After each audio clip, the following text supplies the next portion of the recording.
E a ideia é entender um pouco sobre o Antônio Carlos, compositor, porque o compositor ele não nasce quando você se identifica que é compositor, ele nasce antes.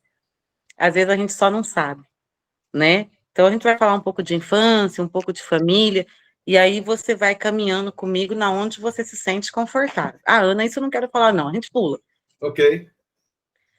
Então, assim, Antônio, quando eu começo a fazer as entrevistas, eu já passei um pouco pela sua vida, porque eu já fui lá pesquisar um pouquinho quem é você, o que que você compõe, o que que você tem composto, e aí eu chamo de namoro, né? Eu falo que eu namorei um pouquinho vocês antes desse dia de hoje aqui. E durante as minhas férias eu namorei um pouquinho, não, eu namorei muito você. Porque eu fui lá a fundo, eu mergulhei nas suas músicas, as músicas que a Destaque já tem sua disponível, e me deu uma. Falei, olha, o negócio aqui é diferente. Quem que é o Antônio Carlos? Uai, na verdade, eu me considero um compositor eclético, né? Que, inclusive, descobri isso não tem muito tempo, que eu gostava de MPB. E depois, conversando com o meu irmão, e ele falou, um dia eu perguntando o que é que você ouve, ele falou, eu ouço de tudo, né? E eu diria que eu estava muito no campo do preconceito, né? Ouvindo só o que eu chamava de música boa, o que depois descobri que é uma estupidez, né? A música ela é feita, se agrada as pessoas, ela é boa. Se não agrada, não é boa. Não, independente se ela tem muitos acordes, se ela tem muito recurso poético, depende disso, né? A música boa, o que eu entendo hoje para mim, é a música que toca as pessoas. Se tocar é música boa, se não tocar as pessoas, não é música boa. Então, a partir daí, eu passei a compor em todos os gêneros, né? Então, é, inclusive, tem um parceiro com quem eu componho músicas em MPB, basicamente, e alguns sambas, mas que eu falo para ele, e isso o irrita, inclusive, porque eu falo que eu tenho um certo prazer em compor músicas bregas, né? Porque elas são divertidas, né? Então, eu diria que eu sou esse cara que compõe, né? Essas músicas, compõe com uma certa regularidade hoje, posso dizer assim, né? Com, Comecei a compor sistematicamente há 3, 4 anos, né? Antes eu não. Eu tinha feito uma música lá no início da década de 80, né? E no finalzinho da década de 90 participei de um festival e era só isso, e parei por lá, né? E aí fui trabalhar, fazer outras coisas, e há 4 anos fui num carnaval, que eu diria um carnaval tradicional, carnaval de bairro, aqui na cidade onde eu moro, e a partir de lá fiquei empolgado, vou fazer uma marchinha. Eu fiz uma marcha, chamei um amigo meu para fazer uma marchinha de carnaval. E fizemos essa marchinha de carnaval, e a partir daí eu tinha uns poemas e ele se propôs a musicar alguns desses poemas. Começamos com esse trabalho. Depois dele musicar, sei lá, uns 4 poemas, aí eu comecei a compor, não que não era com o propósito de ser poesia, mas aí já no formato para ser letra de música mesmo. E a partir daí, talvez seja o parceiro principal que eu tenho, né, na área da música, chama Jorge Takahashi, e ele acabou gravando um CD. Entendeu? No CD tem 7 músicas, sete composições que são minhas, né? E, a partir daí a gente fez um monte de música, né? Na verdade, a gente fez mais de 90 músicas, né? Eu e ele. Então, é isso, né? Então, é nesse ponto que eu me encontro, né? Sou ainda tentando emplacar alguma música, que eu não emplaquei nenhuma até hoje, mas tem muita expectativa que isso possa acontecer. Já tive várias negociações iniciadas, mas nenhuma concluídas, né? E aí, Até porque é um processo longo, né, Antônio? O que, que eu tenho percebido? Eu percebo que, como ouvinte, eu sou uma boa ouvinte de música. Até porque na minha família, na minha casa, na minha criação, e hoje na minha família construída de casamento, o rádio está sempre presente. Então, e aqui em casa, cada um gosta de uma coisa e todos nós temos nossa vez. Então, vezes nós ouvimos o gosto do outro e criamos ali uma identificação ou não.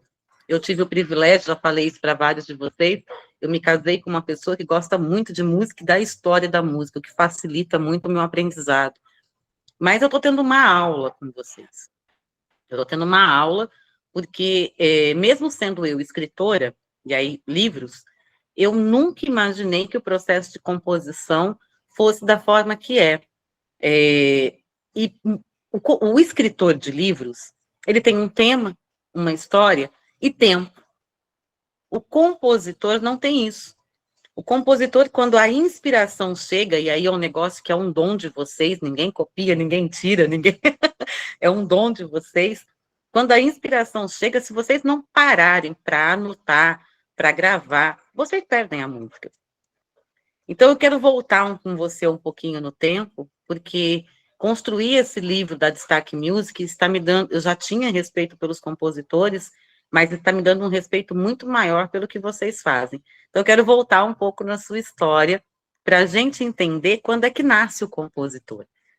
Porque a consciência vem muito tempo depois. A tua casa, a tua infância, pai, mãe, família, primeira família, como é que era? Tinha rádio? Tinha radialista? Tinha programação?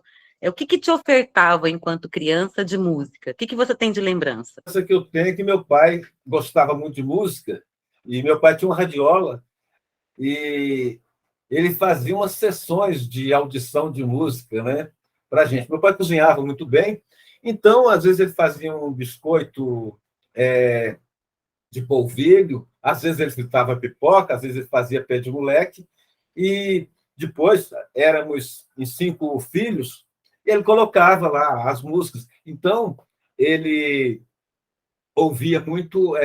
Então, tinha a chamada velha guarda, Calbi Peixoto, Ângela Maria, Francisco Alves, Orlando Silva. Então, esses eram as músicas que eu ouvia, os chamados regionais naquela época, não chamava banda nem conjunto, né? Então, fulano, seu regional. E música sertaneja de raiz, né? Tipo Tunico Tinoco, Pedro Bento, Zé da Estrada, e outros, né? Então, com meu pai, eu ouvia isso. E a minha mãe ouvia rádio, minha mãe, dona de casa, ouvia rádio o dia todo, né? Era o rádio ligado o dia todo. Então, na época, quando eu era criança, não existiam as AM, né? As rádios AM surgiram um pouco depois. Eu já era adolescente quando surgiram as AM, as FMs, né? Então, era a rádio AM. Mas a rádio AM a gente pegava, né, programações, tanto as programações locais, como a programação da Rádio Nacional, a Rádio Globo, né? Que aí pegava assim, a música, digamos, do Brasil inteiro, né? Que a gente ouvia. Então, era muito interessante. Então, assim, então, na minha casa, o que a gente ouvia de música era isso. E o meu pai tocava acordeon. Então, ele ficava em casa tocando o seu acordeon. E, então, isso era... E, às vezes, ele tinha um quartinho no fundo onde ele tocava esse acordeon. Então, às vezes, a gente ia para lá, aí meu pai ficava lá, aí a gente enrolava um cigarrinho de palha, ficava ouvindo o acordeon, ia tocando seu cigarrinho, ia tocando seu acordeon, a gente fumando um cigarrinho de palha, tomando muito café. Eu sou mineiro, né? Mineiro gosta muito do cafezinho. Então, era isso que a gente... Né? Aí eu tinha esse contato muito próximo com meu pai. E E uma curiosidade que meu pai não tocava violão, mas ele sabia afinar violão. Então a gente pegava o violão, pai, afina aqui para mim. Ele afinava o violão, né? Fazia um acorde, falava, tá bom, pode tocar. Então eu achava curioso uma pessoa que não toca um instrumento e afinar um instrumento. Então meu pai tinha dessas coisas. Então era um contato bom. Então a música na minha família é uma coisa muito presente. Já na adolescência, eu tenho um irmão que fez conservatório, hoje ele até trabalha como professor de música em Curitiba, e os amigos dele do conservatório iam muito lá em casa. E era um povo que gostava muito de tomar chá. Eu lembro, eu era da turma mais do álcool, né? Meus amigos tomavam álcool e fumavam maconha. Essa turma não, tomava chá a noite inteira, tomando chá. E lá em casa tinha muitos instrumentos, né, nessa época. Instrumentos de percussão, como agogô, pandeiro, e mais os violões, né? Tinha uns 4 violões lá em casa nessa época. O meu, dois do irmão meu, o meu, outro do outro irmão. E aí o menino levava uma flauta, né? Eles levavam um instrumento. E esse meu irmão, nesse conservatório, com o conservatório lá de Uberaba, nas férias, ele levava o violoncelo lá para casa, né? Porque ele fazia violoncelo, e um outro colega dele, né? Que chama Carlos Pérez, ia lá em casa ensaiar. Então, às vezes, Cacá passava a manhã inteira ensaiando, ele sabia onde ficava a chave, né? Então, às vezes, ele passava, se tivesse alguém, ele cumprimentava, se não tivesse ninguém, ele pegava a chave, ficava pendurado num lugar na parede, ia lá para esse quartinho do fundo, e ensaiava 2, 3 horas, né? Depois ia embora, né? Então, sim, a música sempre teve muito presente lá em casa. E a gente, então, nessas reuniões, na adolescência, aí a gente já passou a ouvir outras coisas. Aí era o Clube da Esquina, né?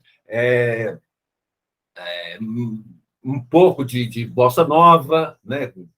Principalmente ali com Toquinho Vinícius, né? Tom Jobim, Chico, e aí vendo na televisão aqueles festivais, tanto os da Record quanto os da Globo, né? Então, e aí eu acho que é a partir daí que aí meu gosto pela música enquanto apreciador, também não pensava nada que um dia eu ia compor alguma música, era só mesmo era um apreciador. Eu estava do outro lado do balcão, digamos assim.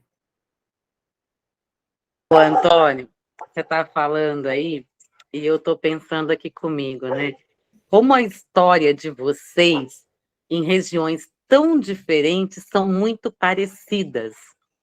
E o quanto que a família ela dá essa base para o compositor. Por que eu estou te dizendo isso? Acabei de falar com a Geise é filha do João Cornélio, né? Do saudoso João Cornélio, e lá na casa dela tinha um quartinho. Eu falei com Doreni, na casa dela tinha um quartinho. Eu falo com a Ayrton, na casa do Ayrton tem um quartinho. Eu falo com o Vanessa, tem um quartão.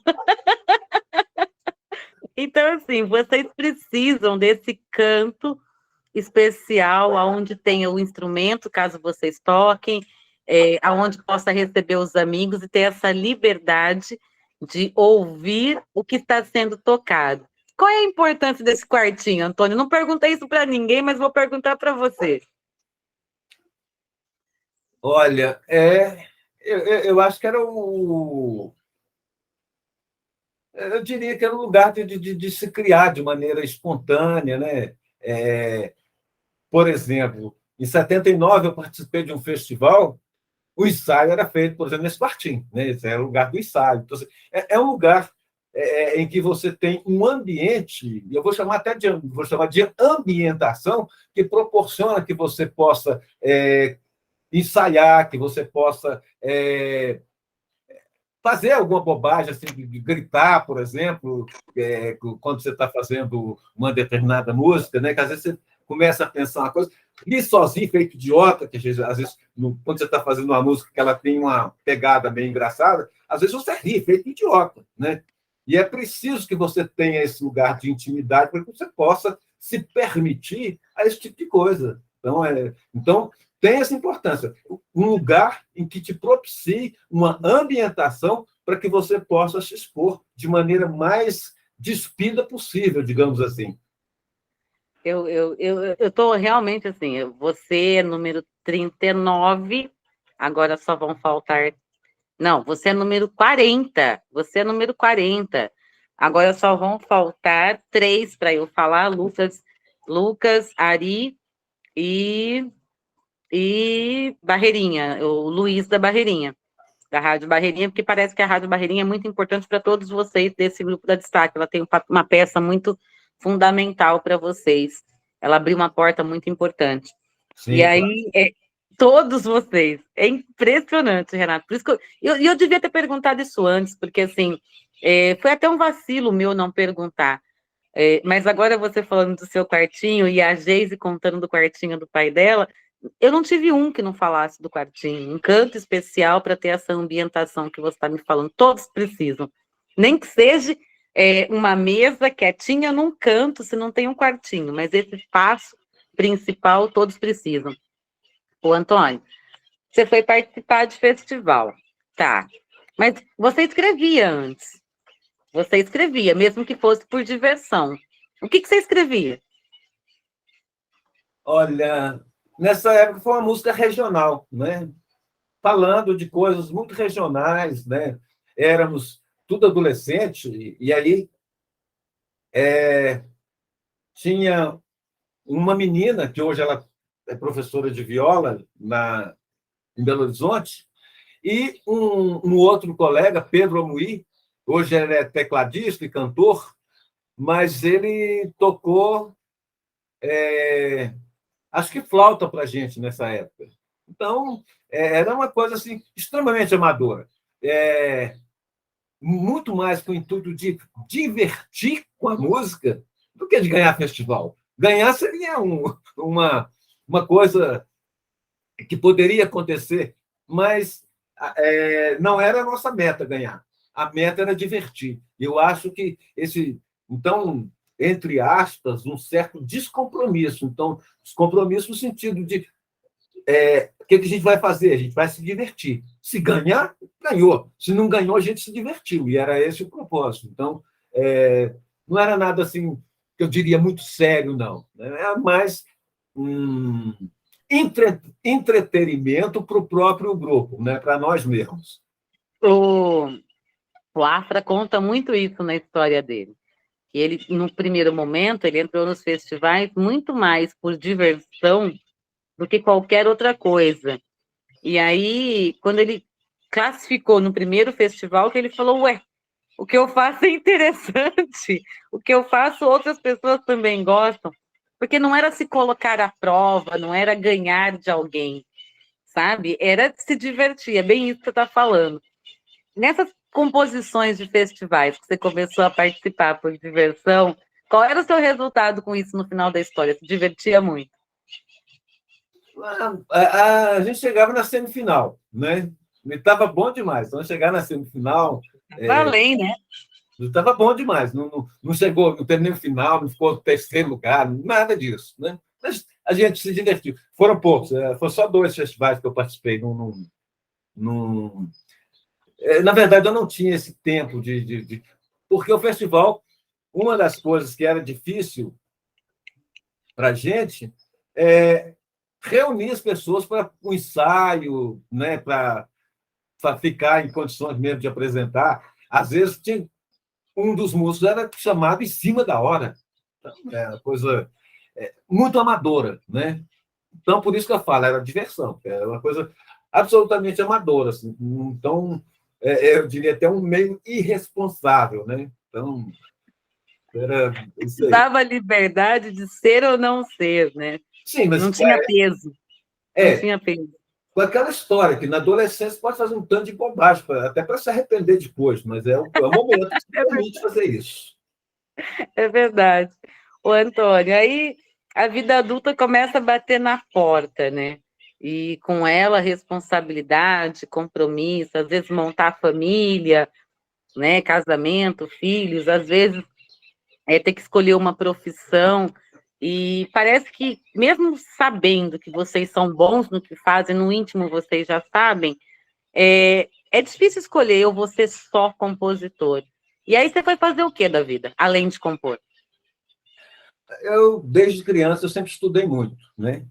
Então, em 79, eu entro na faculdade, né? E comecei a fazer psicologia, mas aí eu me envolvi com o movimento estudantil. Então, no que eu me envolvi com o movimento estudantil, eu acabei praticamente perdendo academicamente 2 anos, né? Eu ficava viajando pelo Brasil inteiro, né? Enquanto membro militante do movimento estudantil, e aí a minha situação começou a ficar complicada na faculdade, porque as pessoas da minha família, e aí, você está quase formando, tinha 2 anos e meio já de, de escola, e estava, sei lá, no primeiro período e meio, mais ou menos, né? Enquanto eu deveria estar no quinto. E aí isso começou a me incomodar. E aí eu resolvi sair do movimento estudantil. No que eu saí do movimento estudantil, as pessoas da faculdade que me conheciam enquanto liderança do movimento estudantil começavam a me cobrar. Só que eu já não estava no movimento estudantil. Eu falei, não, eu preciso estudar, porque eu preciso, né, fazer alguma coisa. Aí eu resolvi, né, com a ajuda de um amigo, transferir para uma outra universidade, né? Então eu saí de Uberaba, onde eu tinha entrado, tinha iniciado o curso, e me transferi para o UFMG. Então, na UFMG não tive envolvimento com o movimento estudantil, e aí era só estudar mesmo, né? Aí estudei, e aí levei a sério realmente só a parte acadêmica, e aí depois eu formei, comecei a trabalhar, aí comecei a trabalhar Aí depois que eu comecei a trabalhar, comecei na prefeitura aqui de Montes Claros, depois entrei na universidade, né? E estou na universidade até hoje, né? Aí depois estou na universidade, tive a possibilidade de fazer mestrado, né? De fazer doutorado, né? Então fiz uma carreira acadêmica, né? Onde eu estou até hoje, né? E sempre, sempre na psicologia. Não, não, na verdade, meu mestrado, por exemplo, foi em saúde pública, né? Tá. E aí depois, saúde pública, em que eu trabalhei com a questão da subnotificação de casos casos e óbitos de AIDS, né?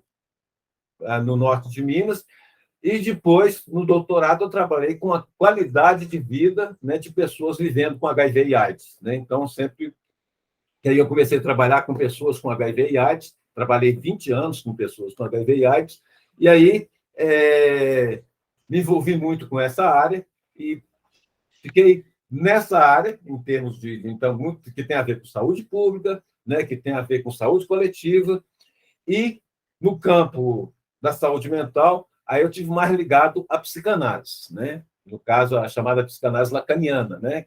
Lacan, que é um psicanalista francês, né? E que aqui na minha cidade a gente tem um grupo, né?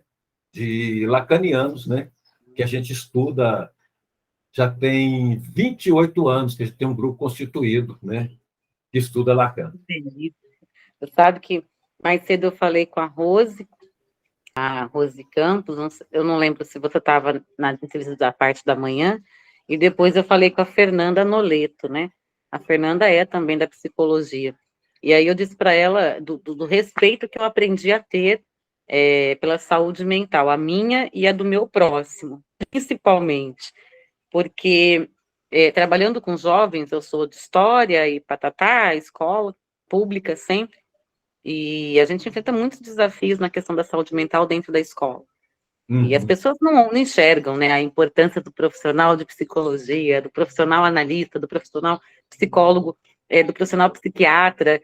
Os profissionais que envolvem a saúde mental, parece que as pessoas não dão tanta importância porque acham que é coisa de maluco. E deveriam entender que é coisa para não ficar maluco, né? Tanto Uhum. que aqui dentro do História de Sonhos, eu faço questão, é uma coisa que eu já faço já, acho que 9 anos, agora em março vai fazer, janeiro branco. eu abro para qualquer profissional de saúde mental que queira mostrar a importância de trabalhar a saúde mental, seja no individual ou no coletivo. E dezembro, em setembro, a gente faz o Setembro Amarelo, e é uma fase gratuita que a gente tem aqui. Eu nunca vou cobrar, eu perdi um aluno, e isso me deixou bem abalada, a ponto de eu nunca querer cobrar e me informar o suficiente para poder fazer o Setembro Amarelo, abrir essa consciência que falar sobre o suicídio não mata mais ninguém, pelo contrário, pode salvar. E dezembro, a gente tem aqui o Dezembro Vermelho. Quando você falou de HIV/AIDS, a gente fala sobre a prevenção, né? E embora é uma coisa de 30 anos atrás, tão atual quanto sempre, menos falada agora, porque parece que agora as pessoas morrem menos, e aí precisa se falar menos, mas se contaminam na mesma proporção. Então, fiquei contente de saber que você tem esse trabalho, porque eu vou querer muito que você me ensine o que você puder referente a essas 3 coisas. Vai ser uma boa partilha, obrigada por contar. Se você me permitir, quero aprender muito com você, porque, né, é uma experiência muito grande que você deve ter aí em relação a isso, que talvez ainda eu tenha talvez não, certamente tenha muita coisa a aprender. Mas vamos voltar lá para a música. Vai pagar os boletos, vai construir família. Construiu família, casou? Não, eu O tenho que 2 você filhas. fez? Eu tenho É. duas filhas, né? Uma tem 35, a outra tem 16, né? Mas eu nunca casei, não, né? Ai, Ela... meu Deus. Como assim? Ó, isso é mal de compositor, hein? Não, talvez porque eu seja muito chato, então eu prefiro viver sozinho, né? Provocação, foi só provocação. E aí, Teve filhos, responsabilidade muda completamente, né? Quando a gente chega na vida adulta, tudo muda, né, Antônio? Tudo muda pra gente. E adulto é um pouco chato.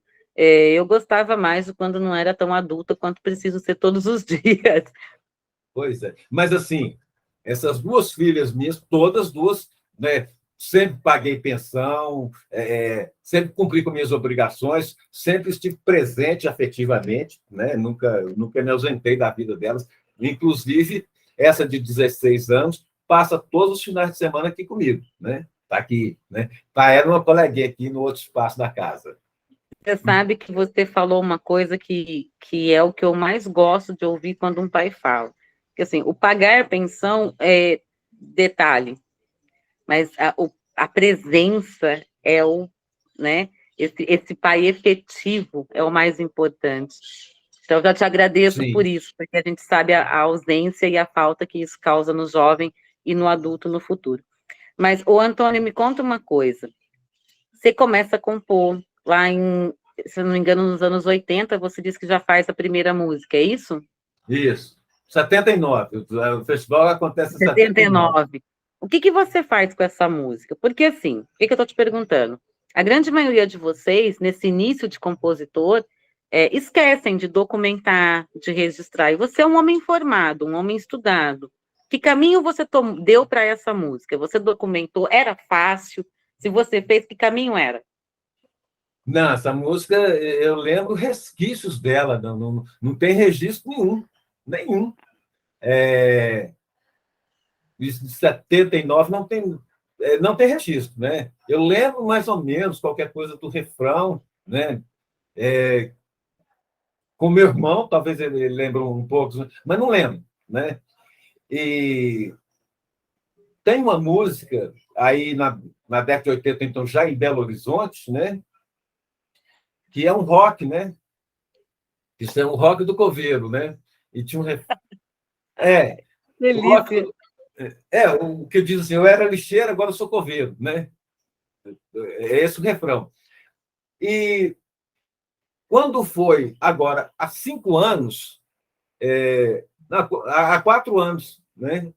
Eu fui num encontro de psicanálise, né, lá em Belo Horizonte, e encontrei uma contemporânea de escola, que não é amiga minha, ela é amiga de um amigo meu. Então, eu estava conversando com um amigo meu, né, que é até um ex-cunhado, estávamos conversando, ela se aproximou e falou: "Você é o cara do rock do coveiro", né? Isso tinha mais de 35 anos. Eu falei: bom, se a música tem 35 anos, ela lembra que eu cantava rock do coveiro, né? Aí eu falei assim: eu vou gravar essa música. Então, essa foi uma música que eu gravei há 3 anos, esse Rock do Coveiro, porque eu lembrava do refrão, lembrava, acho que 90%, 80%, 90% da letra eu lembrava. O que eu não lembrava, eu, né, criei ali alguma coisa em cima ali que tivesse nexo, é claro. Então, assim, o resto não tem registro. Bom, então, ponto. Isso foi o que aconteceu. A outra coisa, né, então, assim, para tentar profissionalizar a coisa, criar um pouco mais de responsabilidade para que essas coisas não se percam, aconteceu o seguinte: eu estava em viagem e, no meio dessa viagem, um colega, um amigo meu, me perguntou como é que é o nome de batismo do seu parceiro de música, Jorge Takahashi. Eu falei, vai ver que o cara morreu. Entrou em alguma confusão, morreu. Então, eu tinha com ele, na época, esse que eu tenho hoje, mais de 90 músicas. Eu tinha uma meia dúzia de músicas com ele, sem nenhum registro, a não ser no telefone, que qualquer hora dessa o telefone quebra e pode perder. Aí eu falei, não, talvez seja interessante a gente ir para o estúdio e fazer um registro dessa música. Né, vamos no estúdio fazer um registro. E aí ele, sem grana, eu falei, não, eu pago o registro, né, eu pago o trabalho de estúdio. Mas é uma coisa básica. Mas aí o cara resolveu que entusiasmou e resolveu fazer um CD. Né? Aí, na verdade, aí a gente gravou 9 músicas no CD.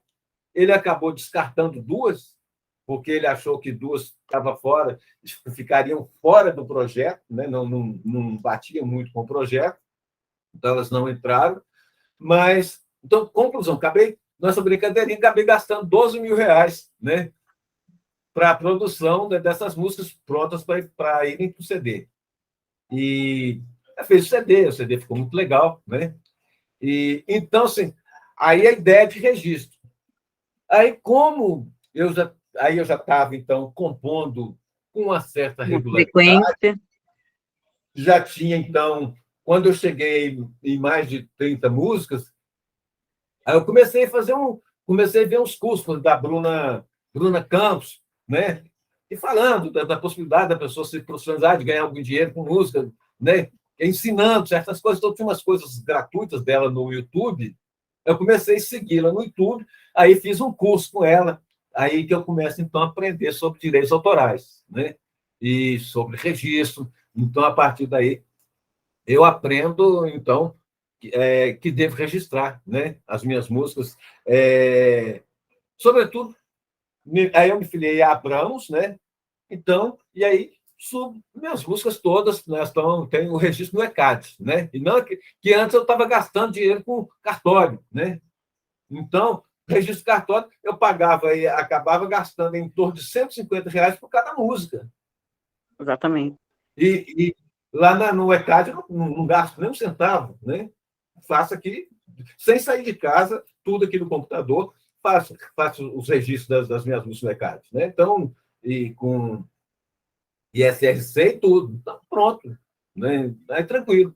Então, assim, eu tive essa mudança de sair desse amadorismo, né, e entender essa coisa da importância dessa música ter algum registro, alguma coisa que possa me resguardar de alguma maneira e não perder, né? Ou seja, a qualquer momento está disponível, salvo aqui no computador, no outro HD, né? E então tem esses registros aqui, então eu não perco mais as minhas músicas.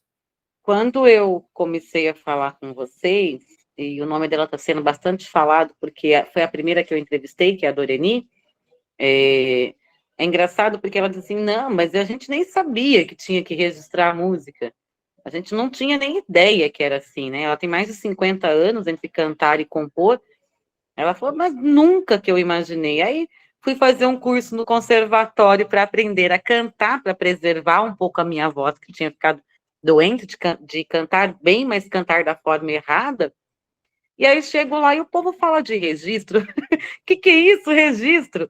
Então, assim, alguns de vocês vão conhecer esse documental muito tarde, né? mas porque também não é uma coisa divulgada com muita facilidade, né, Antônio?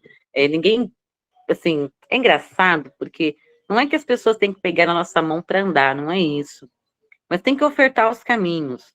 E eu percebo que quem sabe, às vezes, não partilha o conhecimento, e quem precisa, às vezes, não sabe por onde começar. Então, uma das funções desse livro, inclusive, é isso, né? É mostrar a importância de você respeitar a propriedade intelectual. Aqui eu vou falar da Geis, mas daí, para ilustrar o caso, né? Então, hoje a gente não tem mais o João aqui, né? Ele já partiu.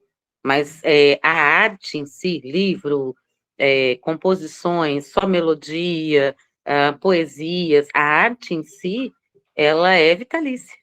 Ela é além da pessoa, além do artista. Então você não está mais aqui, mas seus filhos estão. E é herança, né? É herança. Então, além de ser vitalício, é herança. E as pessoas não sabem disso. Eu tenho a felicidade, eu moro aqui em Mojimirim, então não estou tão longe da sua cidade. Estou aqui sul de Minas, praticamente, quase divisa, aqui bem do ladinho de Andradas. E eu tenho a felicidade de morar na mesma cidade que o milionário, né? E uma coisa interessante que ele mesmo fala na história deles, milionário José Rico, que eles também não tinham esse entendimento lá atrás. Então, eles fizeram sucesso com algumas músicas e até perderam a propriedade intelectual dessas músicas por não ter feito esse documental. São criadores, são intérpretes, fizeram sucesso, mas alguém foi lá e é minha. Porque existe muito isso no meio da música, principalmente, né? Essa pilantragem, vamos colocar uma aspas nessa palavra, porque nem todos são. Mas existe. Mas em qualquer profissão também existe. Mas nessa é muito grave quando isso acontece, né? Ou então o Ed César. O Ed César, que é do nosso grupo aqui da Destaque, agora ele é disco de ouro. Mas ele já seria muito tempo atrás, né? Se ele tivesse a informação lá atrás, 40 anos de música, da informação que ele tem hoje. Hoje está mais acessível, né, Antônio Carlos, essa informação. Acho que a internet trouxe para a gente uma visibilidade que a gente não tinha. Quando a sua música tocou na rádio, o que aconteceu com o seu coração, hein? Olha, na verdade, eu nunca vi uma música minha tocar em rádio. Vou te falar por quê. Porque eu ouço muito pouco rádio, né? Então, eu não sou um sujeito que ouve rádio, né? Então, esse tipo de... Sensação você ainda não viveu. Não, né? Por exemplo, esse amigo meu ele fez esse lançamento do disco dele lá em Belo Horizonte em setembro. Aí eu tive lá. E ele vai fazer o lançamento aqui, agora, no último sábado de janeiro, né? Então, assim,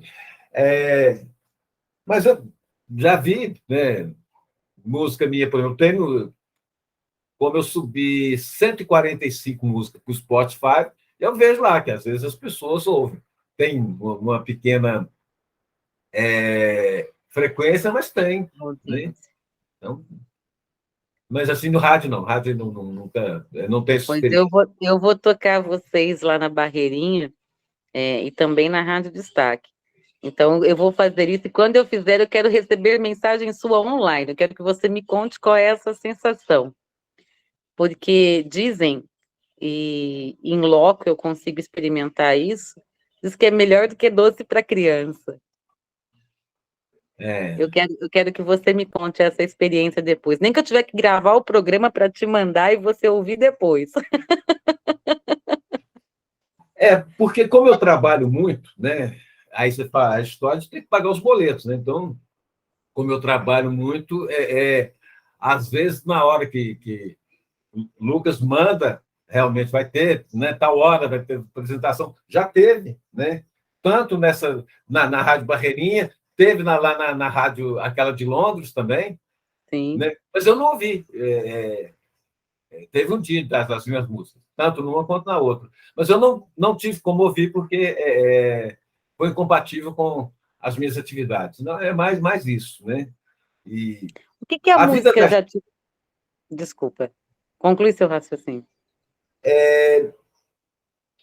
Porque Na verdade, então, assim, como eu tenho um tanto de coisas para fazer, né? Inclusive, esses grupos eu não consigo acompanhar. Né? Então, grupos do WhatsApp. Eu, por exemplo, se Lucas não me tivesse avisado que eu vi no dia, consegui ver no dia que ele colocou lá que teria a entrevista hoje, eu não conseguiria lembrar. Aí, quando Ah, foi mas agora, eu te lembrava. mas quando foi quinta-feira, Lucas colocou lá, ó. Pois é. Não, mas mesmo se você tentasse me lembrar, seria difícil, porque está no grupo. E é muita informação. E às vezes eu não consigo acompanhar todas as informações. Aí o Lucas falou: domingo, 17 horas, né, reserve o seu tempo aí, que é o horário da sua entrevista. Aí sim, que é uma coisa.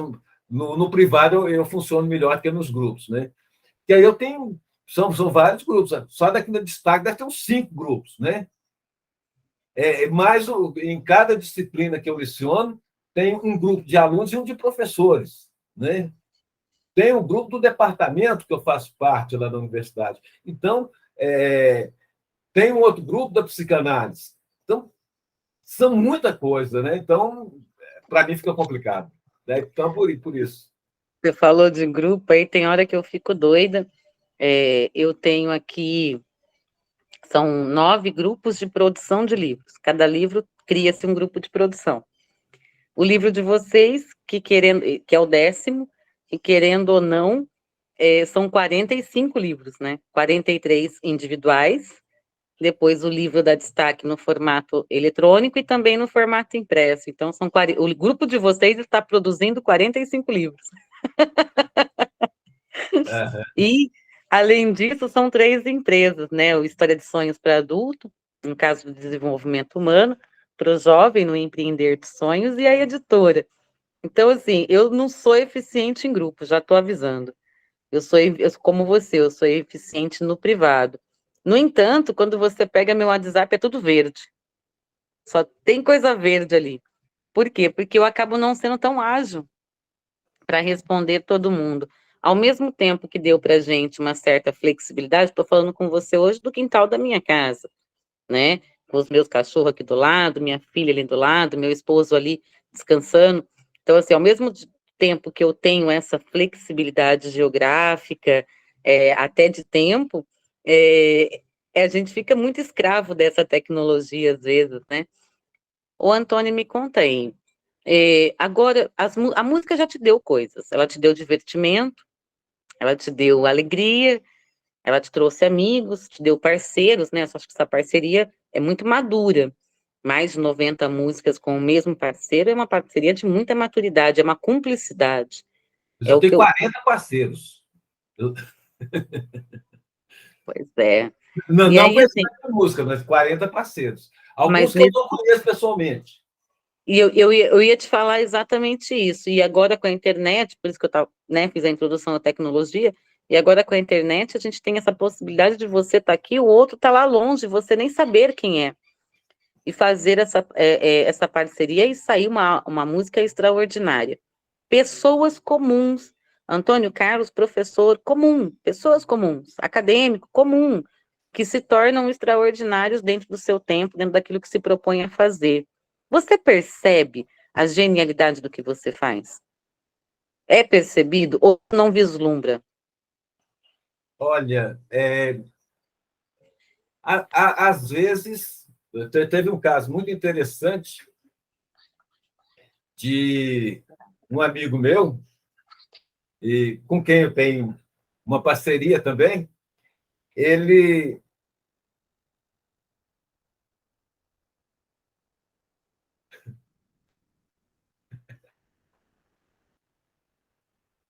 Olha, você já passou dessa fase, né? Ela tá com 5 anos e diz que com 5 anos já consegue pegar as coisas no armário sozinha. Então tá, vai pegar. Mas é o seguinte: aí teve um amigo meu, chama Lloyd Damasceno, um excelente cantor. Ele interpreta 4 músicas minhas, e das quais uma é parceria, letra minha e música dele. E aí eu tinha uma música que eu tinha feito, né? A música chama O Medo, essa tá na Spotify também. É feita assim, despretensiosamente. Aí ele começou analisar a música, né?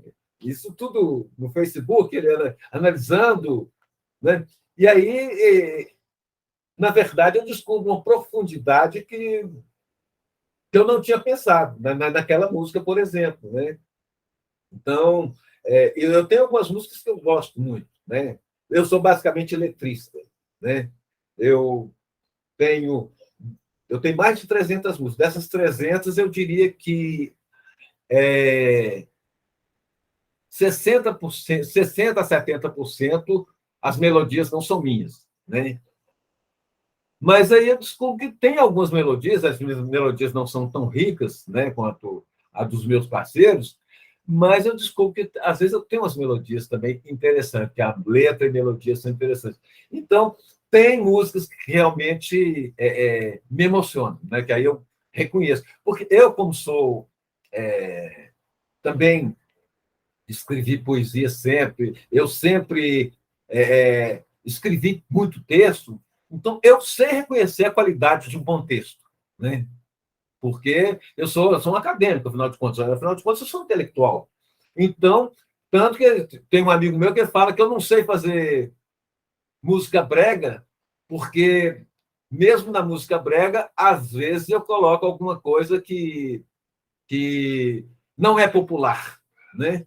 Então, que por isso eu tenho dificuldade de fazer a música brega. E ele tem razão, eu tive muita dificuldade em simplificar meu texto, né? Que era uma coisa que eu vinha buscando. Hoje eu consigo um pouco mais, né? Isso. Então, aí foi essa. Quando você fala isso, aí eu, sim, eu diria que eu tenho coisas minhas que eu reconheço enquanto coisa muito boa, muito bem feita, né? Bem Eu tô te casada, falando, bem eu tô te casada a falando, letra com a música, inclusive, né? eu tô te Mesmo falando que a isso. música, a melodia não seja minha, seja a letra minha, mas está bem casado, né? A melodia e a letra. Eu tenho jazz, por exemplo, né? Em inglês, por exemplo, né? Tem dois jazz, né? Todos os dois estão disponíveis, né? No Spotify, no YouTube, inclusive, né? Que um está, inclusive, nesse disco desse amigo meu, né? Então, e agora tenho, né, lá exposto mais no Instagram as músicas bregas, né? Vale a pena compor um hit ou o prazer de construir uma boa letra, uma letra que vai edificar, que vai construir, é o que a gente deve manter? No grupo da Destaque, eu percebo muito isso, que vocês primam por essa letra que constrói, que edifica, que transforma, que faz com que esse público que vai ouvir um dia realmente ganhe algo com essa música, que aquilo acrescente, some na vida da pessoa. Então, eu te pergunto, é uma discussão que eu e o Jonas Carvalho levantamos lá atrás, quando começou as entrevistas.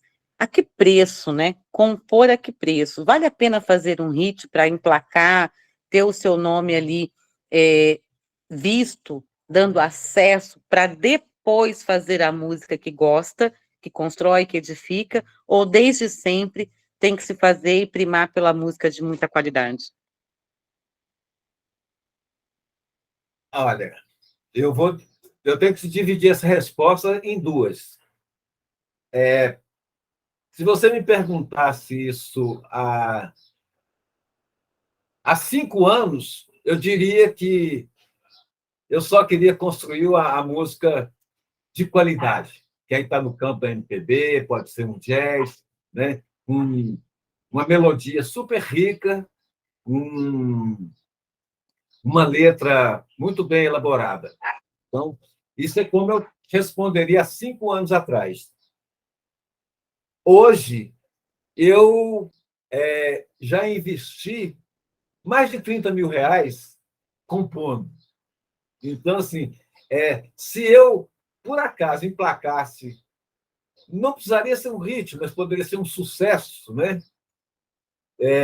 Alguma coisa que me desse alguma visibilidade no imediato, isso me deixaria também muito satisfeito. Então, hoje, eu componho nas duas vertentes, querendo fazer a música que me satisfaz, né? Então, tive uma ideia de uma música e elaboro, e aí, às vezes, vou buscar um parceiro para a gente fazer, né? Vou te dar um exemplo. A última música que eu fiz nesse aspecto foi uma música que, na semana da morte de Erasmo Carlos, eu fiz uma música que eu acho, né, foi muito inspirada na vida de Erasmo Carlos, né? Então, e que tem essa coisa, né, de, de falar da paz, de não querer briga, né? De quem quiser brigar comigo vai brigar só, vai ter que brigar sozinho, né? Porque então essa música chama a arma vital, né? Então, enquanto a gente espalhando aí armas letais, né? Eu ofereço a arma vital. Então, o amor é uma arma vital, né? Isso é muito inspirado no que Erasmo Carlos construiu, por exemplo. Então, assim, essa é uma música que vai dar dinheiro nunca na vida. Não espero retorno nenhum de uma música dessa. Aí entreguei para um amigo meu, produtor musical, para ele fazê-la para mim, para depois eu chamar alguém para cantar para mim essa música. Então, esse é um aspecto. Agora, tem essas coisas do cotidiano. Aí eu fiz um curso com o Maicon, de Goiânia, e o Maicon Mello, ele ensina a compor para o mercado.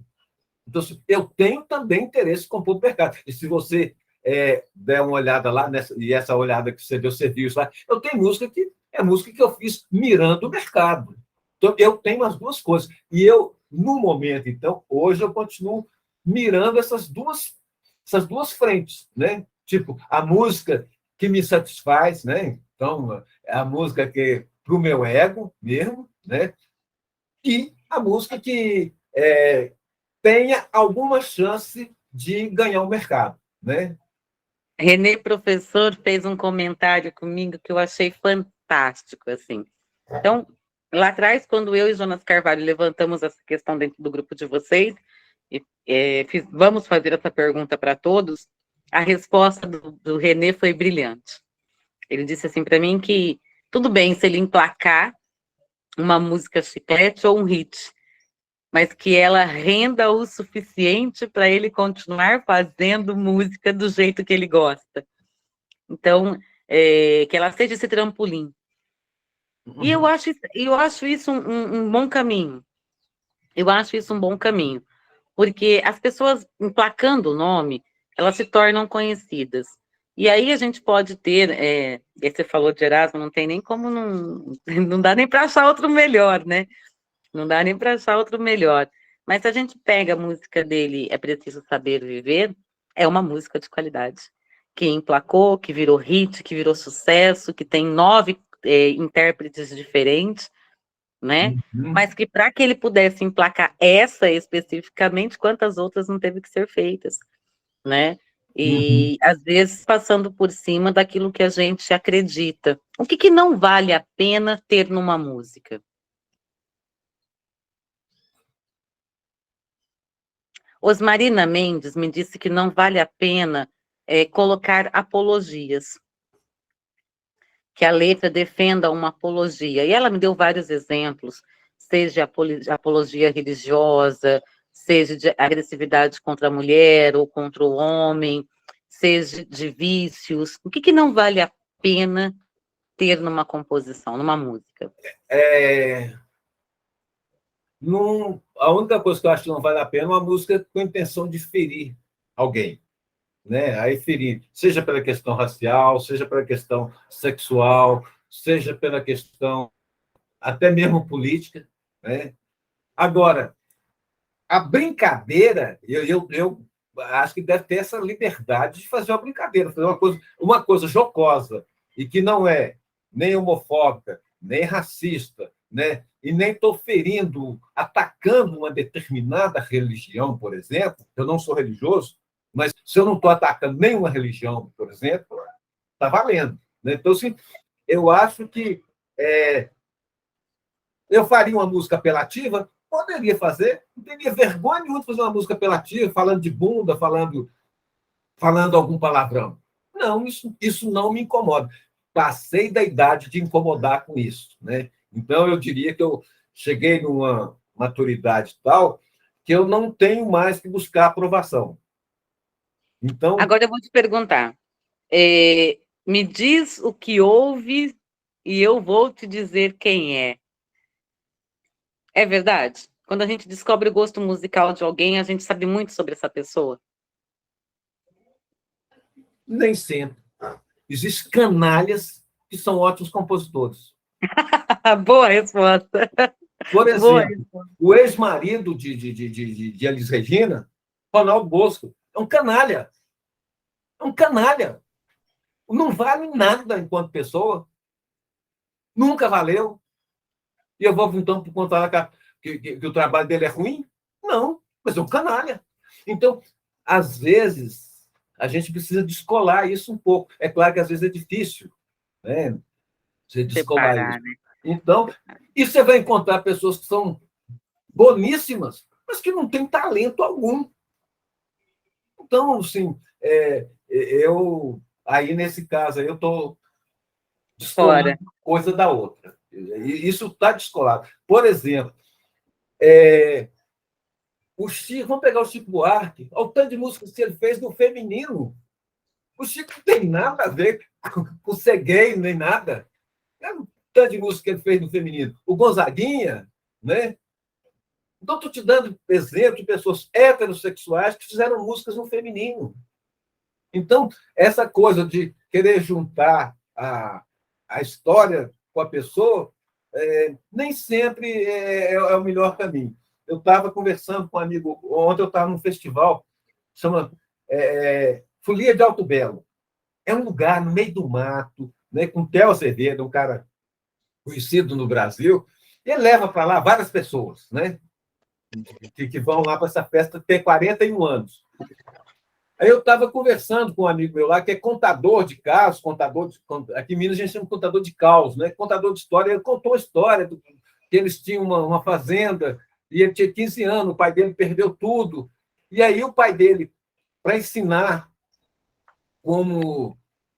para que ele tivesse uma memória do que é ser vaqueiro, levou para que ele participasse da venda das últimas 15 cabeças de gado, né? Daquela fazenda que era muito rica, mas que quebrou e perdeu tudo. E aí, disse que uma mulher ligou para ele chorando, contando a história. Aí, depois que a mulher levou contando a história, falou assim, não, isso é uma história inventada. Eu nunca tive fazenda, eu nunca perdi nada. E a mulher falou, mas como é que você, que perdeu tudo, tem essa alegria, consegue ser tão feliz, essa pessoa tão para cima, tendo passado por tudo isso? Aí ele virou para a mulher, e a mulher chorando. Ele falou assim, eu não passei por nada disso, não. Isso é uma história. Então, a história que a gente conta não é necessariamente a história que a gente viveu. Então, por exemplo, as músicas que eu escrevo, nem todas são histórias que eu vivi, não. Tem histórias que eu só imaginei. E é assim que o mundo funciona. A literatura não é feita do sofrimento do escritor, não. O escritor é um cara que teve criatividade suficiente para inventar uma história, né, rica, né, inclusive, às vezes, rica de detalhes, inclusive, mas que não aconteceu, mas que ele conseguiu fazer um texto bem construído, bem elaborado, é só isso. Então, para a música, acho que vale a mesma coisa. Pensando que a gente vai dar agora propriedade, assim como eu consegui fazer com a Vanessa, eu fiz uma pergunta para ela que renderia uma palestra à parte, um vídeo à parte, um livro à parte, que é a questão desse poder que a música tem da nossa memória afetiva, né? Da gente criar correlações com as músicas que a gente ouve, do tempo da nossa vida. A música nos marca por tempo, por gosto, por afinidade, por associação com pessoas. E aí, se eu penso, Antônio Carlos, o que é a memória afetiva do Antônio Carlos com música? Que música lembra o quê? Olha, Eu acho que várias músicas. Eu não tenho assim, uma música que é uma única música, não. Mas eu lembro assim, de músicas que têm uma história. Então, as músicas elas fazem conexão com determinados eventos da vida da gente. Né? Por exemplo, eu lembro, meu pai gostava de uma música e, às vezes, ele bebia, se emocionava e chorava. Né? E tinha uma música, particularmente, que eu lembro dele, da música sertaneja, não sei se você conhece, sertaneja, se eu pudesse, se papai do céu me desse um estana para voar. Bom, enfim, e ele cantou. Aí que ele botava essa música, às vezes ele tomava lá uma cerveja e começava a chorar e falava que ele lembrava de um amigo dele, daquela música, né? E, bom, enfim. Então, eu tenho essa memória, talvez a memória mais forte que eu tenho de música é do meu pai se emocionando com essa música, né, que um amigo dele gostava. Sei lá que um amigo tinha morrido, que diabo que era. Eu sei que tinha essa história. É, e é, tem coisas, por exemplo, música, por exemplo, absolutamente desimportante, singelas, né? E que eu não sei porquê, então eu lembro, tipo assim, cadê os ovos que a galinha pôs? Eles eram três e eu só vejo dois. Minha mãe cantando isso, eu achava engraçado ela cantando isso, né? O meu avô, ele era do norte de Minas, e o norte de Minas está muito próximo da Bahia, então confunde-se muito com os nordestinos, né?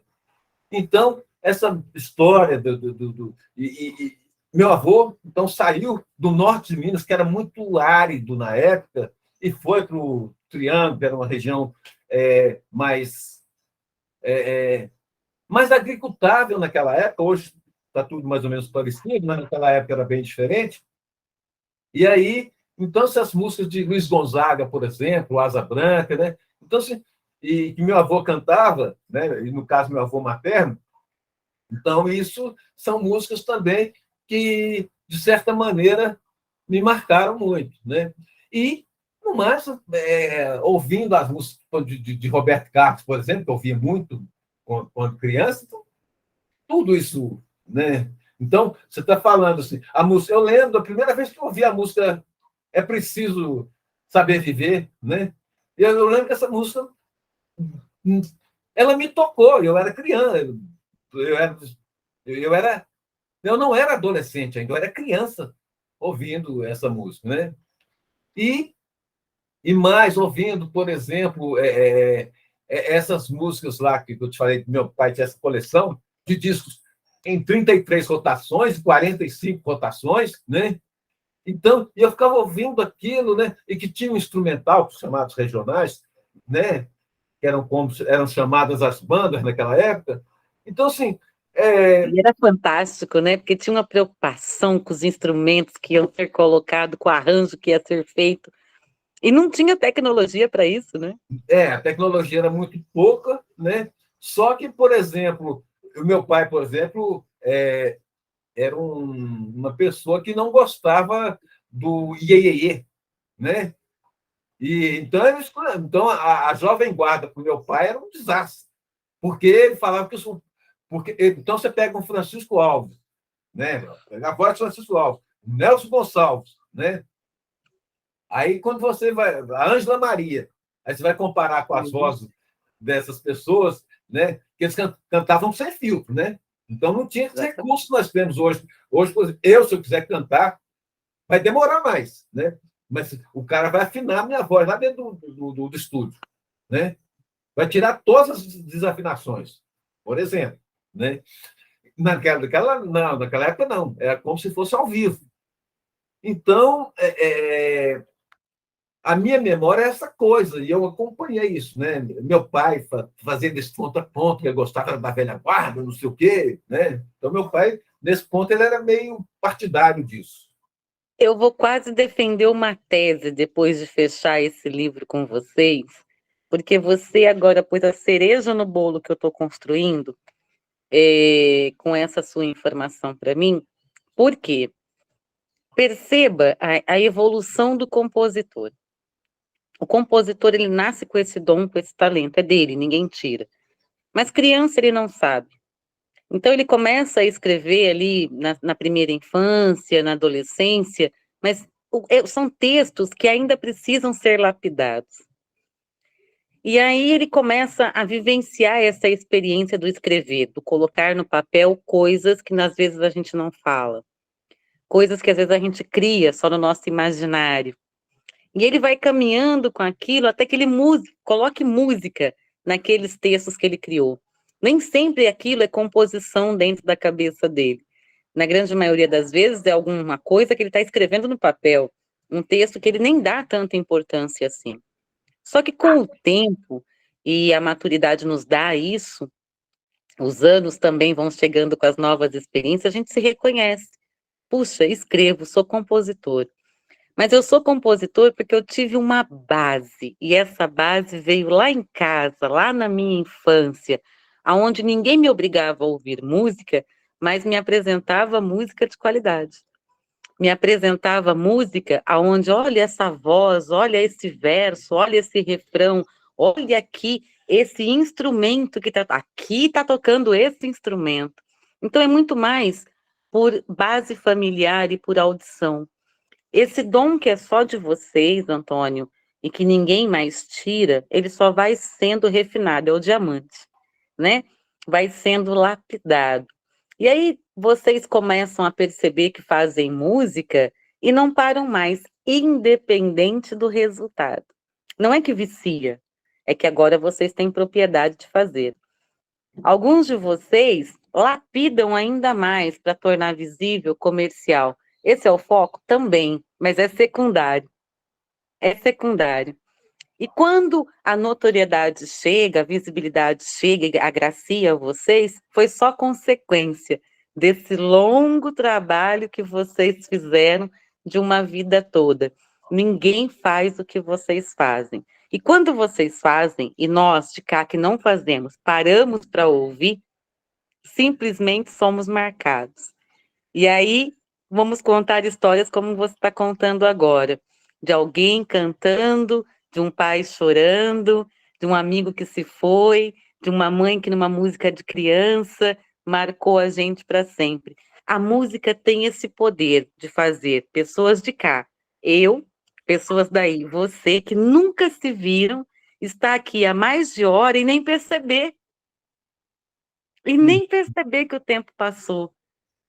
E talvez se a gente se encontrasse em qualquer lugar, ou até mesmo no meio acadêmico, os dois somos, né? Nós dois somos, a gente não teria tanto a dizer quanto a música nos causou. Isso não é interessantíssimo? Isso não é louco demais? Fala aí, eu fiquei pirada agora, doutor, pode contar? Fantástico isso. Não, eu acho que a música ela tem poderes fantásticos, né? Então, acho que é isso mesmo, né? Então, eu tenho uma música minha que chama As Cores da Música, que eu falo. Então, a música, então assim, o rap é preto e branco, o samba é multicolorido, a bossa é lilás, né? Então, né, cada música tem uma cor, né? Então, acho que é essa sutileza, né? Então, acho que tem sim essa coisa. Eu estou sabendo de bastidor, não sei nem se eu não posso, eu posso contar, mas Rafa, essa parte você tira, só para me fofoca eu com o Antônio aqui, tá? A hora que você for editar, essa parte você tira, não sei se posso tornar público já. Então a Rose Matos compôs um vaneirão, e na cabeça dela é um vaneirão. E já tem 5 anos que o vaneirão não sai. Compôs, registrou, a Gerda fez a guia, cantou, gravou, distribuiu e ninguém quis. Aí alguém lá do Nordeste enxergou nesse vaneirão forró. Tá gravando agora, tá em estúdio. Então, a música também tem isso, né, Antônia? Essa questão de uma linguagem universal que a tua letra cabe em qualquer melodia e toca qualquer coração e não escolhe as pessoas, não escolhe os lugares. Ontem, na Rádio Barreirinha, eu tive o privilégio de conversar com a Manuela, e a Manuela dizer assim para mim assim, a Manuela é uma outra locutora da rádio. Agora eu sou locutora, eu nem sabia que eu era, mas por causa de vocês, eu vou fazer uma temporada aí de 6 meses na Rádio Barreirinha só para apresentar vocês uma vez por semana lá, essas composições de vocês. E foi muito engraçado que a Manuela me disse assim, Ana, eu não sei o nome do compositor, nem o nome do cantor, mas ela começa a falar lá, e eu não estava identificando, Aí ela, de repente, ela acertou o lá dela, e eu peguei e falei, caramba, isso é uma música chamada Evolução, é da Doreni. Eu conheço essa música. Ela falou, então, eu tenho um amigo aqui de Portugal que gostou tanto dessa música, eu preciso achar essa compositora. Eu falei, não procura, eu já achei ela para você. Aham. Não procura, eu já achei ela para você. Olha que louco, né? Doreni, quando compôs Evolução, há 30 e poucos anos atrás, quase 40, compôs para os irmãos, para um festival. Não compôs para um músico lá de Portugal, um intérprete lá de Portugal gravar. Não era esse o pensamento. E olha o caminho que essa música esperou para chegar a atravessar o oceano. Eu vou ver muita coisa sua por aí, Antônio, mesmo que as pessoas achem que o que você faz não é tão comercial, mas é porque do que eu vi, é muito gostoso de continuar ouvindo. E agora, conversando com você, eu consigo entender o porquê, né? É porque tem muito de tudo que você já viveu, de tudo que foi te mostrado lá atrás. As músicas, até as músicas comerciais que você chama, o hit, para poder emplacar o sucesso, né? Até essas músicas que você faz nesse sentido são boas. E isso é muito interessante. Falta isso. E como falta, alguém vai sentir falta. E é, Tomara. sim, e é esse que sentir falta que vai dar vistas, que vai tornar visível, que vai emplacar. Porque quem me dera, né? Quem me dera a gente ter aí mais Antônios para que a gente pudesse, nesse momento, ter uma música de maior qualidade, porque a música, ela influencia uma geração, uma época, uma cultura, uma fase da nossa vida, inclusive. E quando a gente ouve músicas e letras que edificam a gente, que constrói, que é maravilhoso. Eu só tenho te agradecer, viu? De verdade. Eu espero, né? Eu tenho essa expectativa de um dia realmente ser ouvido por aí, né? Eu tenho essa expectativa. Então, se eu falar que não tem, é mentira minha, né? Pura mentira. Tem, né? Lógico E que tem, lógico que tem. E boa música é para ser ouvida. Boa música merece ser ouvida.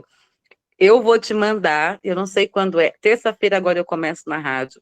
Eu começo lá às 13 horas Brasil. É uma programação que só vai acontecer às terças-feiras, por conta das zilhões de coisas que a gente faz, né? uhum. Só acontece às terças, são 2 horas de programação. Eu vou levar sempre 2 convidados, eu vou levar um compositor e um escritor sempre.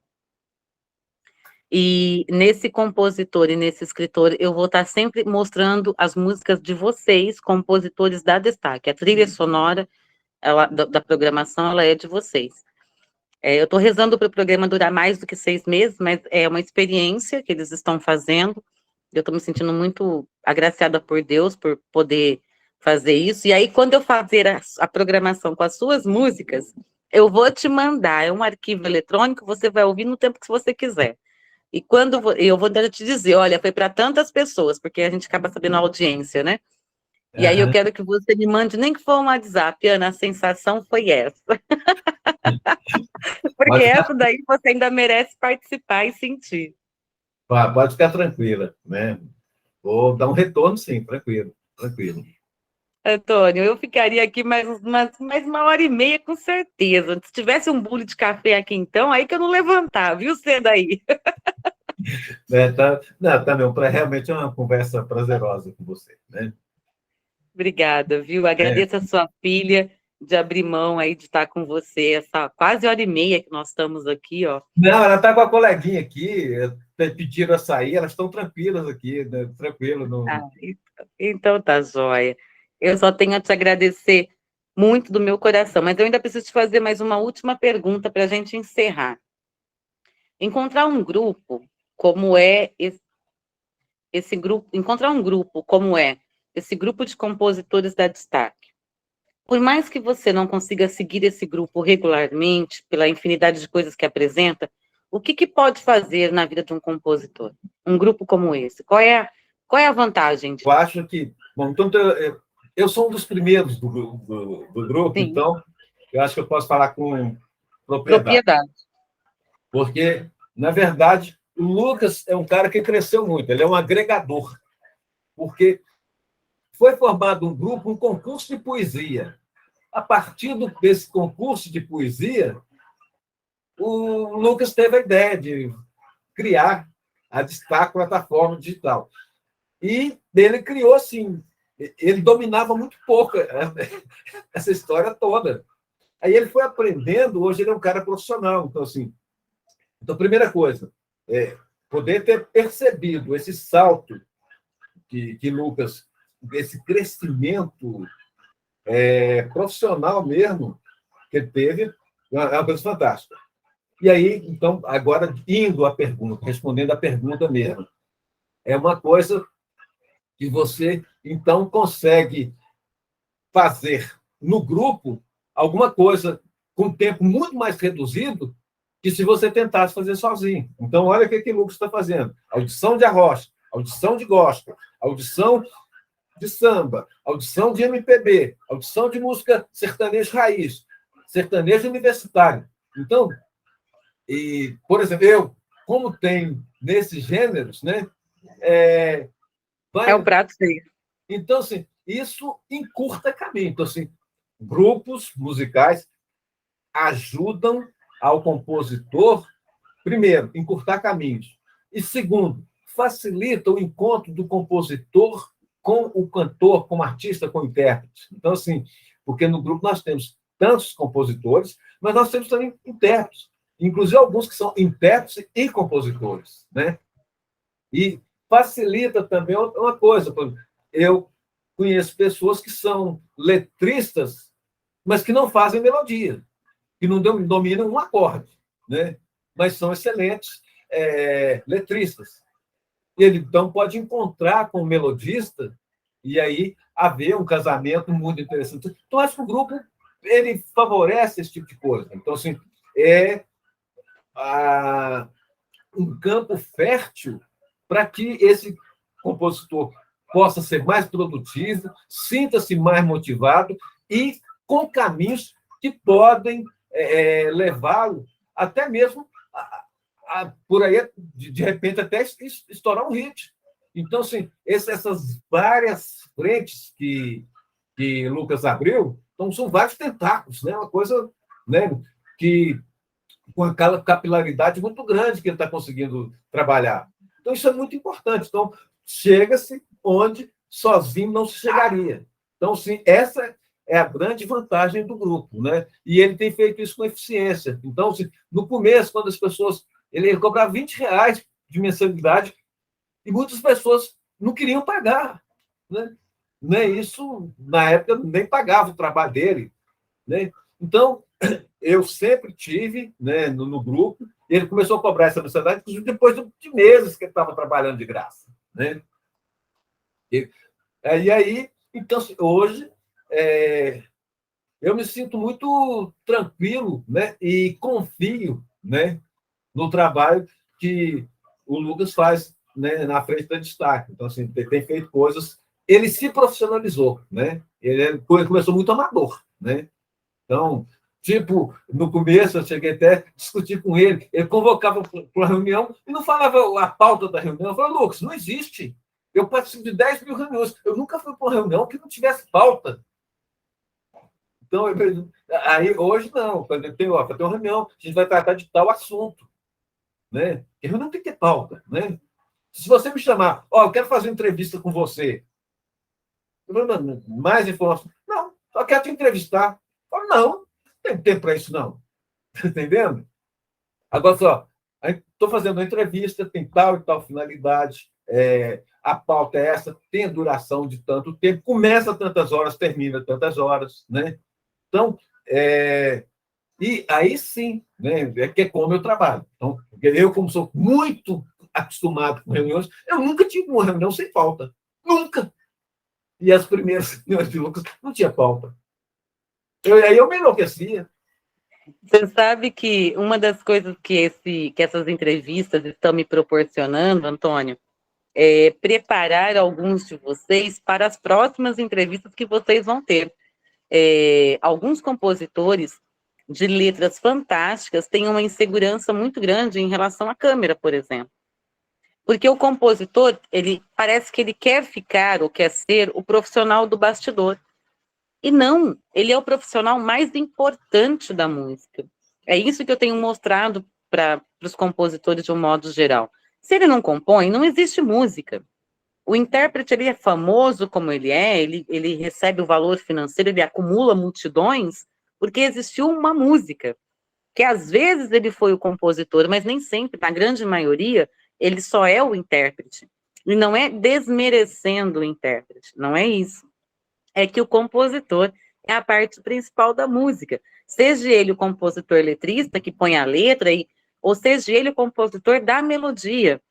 A letra sem melodia não existe, a melodia sem letra existe. Uhum. Então, eu tô adorando. Assim, eu vejo que esse grupo da Destaque ainda vai maior do que até o próprio Lucas imagina. Por mais que hoje ele tenha um plano de negócio, hoje ele tenha uma empresa estruturada, né? Ele tem um caminho que ele percorre, muito bacana, inclusive, mas ele ainda vai ficar maior. Eu imagino que ele vai ficar maior, porque ele não tem ideia da grandiosidade do que ele construiu. E penso que vocês ali é a história do graveto, né? Um graveto fácil de quebrar, 2 gravetos já cria um nível de dificuldade, vários gravetos, então como é que se quebra? Então eu penso que esse grupo para vocês a melhor definição que eu tenho é a história do gravetos. Eu acho que ali vocês ficaram fortes, vocês ganharam encorajamento, foram empoderados, perceberam o valor do que vocês constroem, e está sendo um privilégio poder ver tudo isso nessas conversas informais que eu tenho com vocês, porque as próximas agora é vista mesmo, não é só eu, vocês e o grupo da Destaque. As próximas serão eu, vocês e as pessoas assistindo, as pessoas nos ouvindo, as pessoas entendendo o que vocês fazem e abrindo o coração para receber a mensagem que vocês criam na música. Obrigada, viu, Antônia? Foi um prazerzar. Nossa, para mim foi incrível. Muito obrigada mesmo. Deixa eu só te contar uma história. Manda! Essa história é uma história das mais desgraçadas da minha vida. Ah, meu Deus. Há Tá 4 livre, anos. hein? Não, há 4 anos, olha o que aconteceu. Eu tinha uma letra de música chamada Trem Bom é Mulher. Uma amiga minha, que é produtora musical, ela trabalha em São Paulo com vários artistas, em vários escritórios, o Rick Bonadinho, trabalha no Godzilla, né? E tem mais 2 escritórios que ela trabalha lá, né? E aí ela me ligou falando que um cara tinha interessado pela minha música, que era a letra. Pela letra, me ofereceu R$ 2.500. Eu nunca tinha feito um curso de música desse universo da música que eu estou falando, né? Não entendia nada do mercado. Não sabia valorar, né? De jeito nenhum. Aí fui falar. Aí, a hora que ela me falou isso, eu falei, ó, eu estava no banco resolvendo umas coisas, eu falei, eu te ligo depois, né? Ela falou assim, ó, fala aí, falei, só quer mudar aqui uma coisinha aqui na letra, mas é isso, e ele está oferecendo 2.500. Aí pensei, conversei com um amigo meu, esse amigo falou, esse cara está te passando para trás, essa música vale muito mais, não sei o quê. Você é um otário, você não pode fazer isso, não. Eu não culpo meu amigo, não. Eu estou trazendo a responsabilidade para mim. Virei à noite, liguei para ela e falei, ó, fulana, é o seguinte, estou achando 2.500 muito pouco. Eu quero 10.000, né? Porque eu tenho também a melodia. E mandei para ela, inclusive, a melodia. Qual foi o desfecho? Há 4 anos, né? E o desfecho foi o seguinte: o cara ficou irritadíssimo. Esse cara é um compositor desconhecido. A gente ia fazer uma música teste, e 2.500 eu não sabia o preço de mercado que ele estava me oferecendo. E falou assim: avião levanta do chão, decola do chão, não do ar, não lá de cima. O que ele está pensando? Esse cara nunca mais quis conversar, nada, e eu não sabia que, enquanto ele estava me oferecendo uma coisa, tinha uma fila de 500 compositores tentando chegar nesse lugar onde eu tinha chegado meio que por acaso. Enfim, aí depois, quando eu estava... Por isso que eu falei, não só o grupo da Destaque, mas os grupos a quem eu devo aprendizado, da Bruna Campos, do Michael Mello. Aí, a Bruna, então, numa aula lá, não falando desse caso meu específico, como é que a gente valoriza, como é que você põe preço na música para uma liberação? Você pensa assim, o que eu perco se ele não me comprar essa música? A partir desse raciocínio é que você faz assim. Quer dizer, se esse cara aparecesse hoje e me oferecesse R$1.000, do escritório do Fernando Sorocaba, se ele me oferecesse R$1.000 hoje, eu liberaria pulando de alegria, porque poderia me abrir caminho. Ou seja, eu deixei de abrir uma porta há 4 anos atrás, que se eu tivesse aberto, possivelmente, e a música é uma música realmente interessante, é uma moda de viola, né? Depois eu regravei com o ritmo de arrocha, né? Mas que poderia ter me aberto caminhos. Então, assim, eu, por ignorância no sentido do desconhecimento. De falta de conhecimento, de falta de conhecimento. Fechei uma porta, né? De maneira que, para reabrir essa porta, né? Depois de 4 anos, ainda não consegui. Por pura estupidez, né?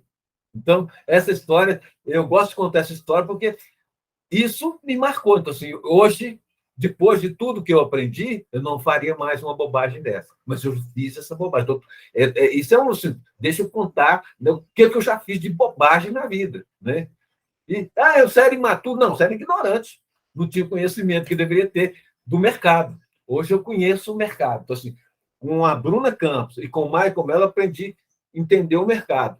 E aí, quando eu vim para Destaque, então eu já tinha informações, né, de visão de mercado. De visão de mercado e de ver que isso aí era um investimento que, em termos de custo muito pequeno, que valeria a pena no futuro. Tanto que eu comecei com o Destaque, entendo em que o Destaque estava começando, e hoje você já pegou Destaque do tamanho que ela está hoje, né? Sim, e um curtíssimo espaço de tempo, né? Sim. Um curtíssimo espaço de tempo.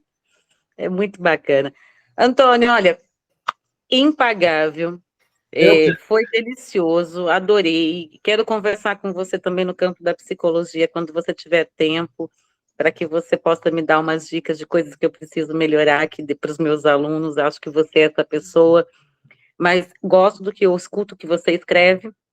Sou grata a você por esse tempo de hoje. Ficou muito mais do que a gente tinha. Tá vendo? A música é isso, né? Ficou muito maior do que eu tinha imaginado. Vou me dedicar a fazer com muito respeito a sua história, o seu capítulo, o seu livro. E todo o processo de escrita você acompanha. Então, acredite, mudanças ali é o que você mais vai poder fazer. Tira isso e põe aquilo, esqueceu disso, vamos contar isso, esse aqui não tem tanta importância. Nessa fase da escrita eu vou precisar muito de você, mas sempre no seu tempo. Eu posso falar com você no meu momento, mas talvez não seja o seu, e eu entendo isso.